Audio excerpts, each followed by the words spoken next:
సహజంగా తాటి ఈత చెట్లకు కళ్ళు పారుతూ ఉండడం చూసాం.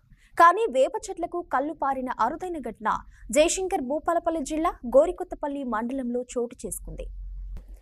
జయశంకర్ భూపాలపల్లి జిల్లా గోరికొత్తపల్లి మండలంలో ఈ అరుదైన ఘటన చోటు చేసుకుంది. సహజంగా తాటి చెట్లకు ఈత చెట్లకు పారవలసిన కళ్ళు వేప చెట్టుకు పారుతూ ఉండడంతో ఈ వింతను చూసేందుకు ప్రజలు తండోపతండాలుగా వస్తున్నారు.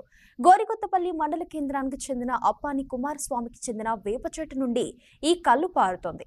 గ్రామస్తులు ఇదంతా దైవ లీల అని, కాలజ్ఞానంలో వీరబ్రహ్మేంద్ర స్వామి చెప్పినట్లు జరుగుతుందని భావిస్తున్నారు. ఏదేమైనా వేప చెట్టుకు కళ్ళు పారడాన్ని మాత్రం వింతగా చూస్తున్నారు గ్రామస్తులు. గోరికొత్తపల్లి మండల కేంద్రంలోని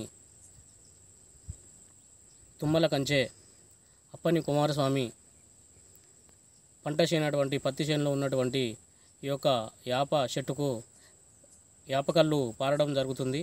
దీన్ని చూడడానికి గ్రామ మరియు చుట్టుపక్కల గ్రామాల వాళ్ళు తండోపతండాలుగా వచ్చి ఈ యొక్క యాపకళ్ళు చెట్టుకు యాపకళ్ళు ఎలా పారుతుందో చూడడం జరుగుతుంది. అలాగే కొంతమంది వచ్చి ఈ కళ్ళును కూడా సేవించడం జరుగుతుంది.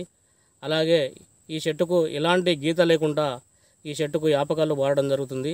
బ్రహ్మంగారు చెప్పిన విధంగా ఎన్నో మార్పులు జరుగుతాయని బ్రహ్మంగారు చెప్పడం జరిగింది. ఇలాంటి వింతలు కూడా చాలా జరుగుతాయని చెప్పడం జరిగింది.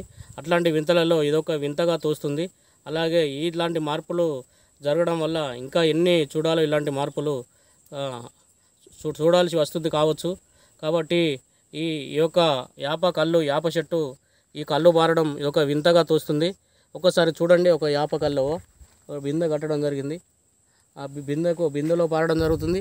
ఇటు పోతే ఇక్కడ యాపకళ్ళు ఇక్కడ పారడం జరుగుతుంది. కాబట్టి గోరికొత్తపల్లిలో ఇదొక వింతగా తోస్తుంది.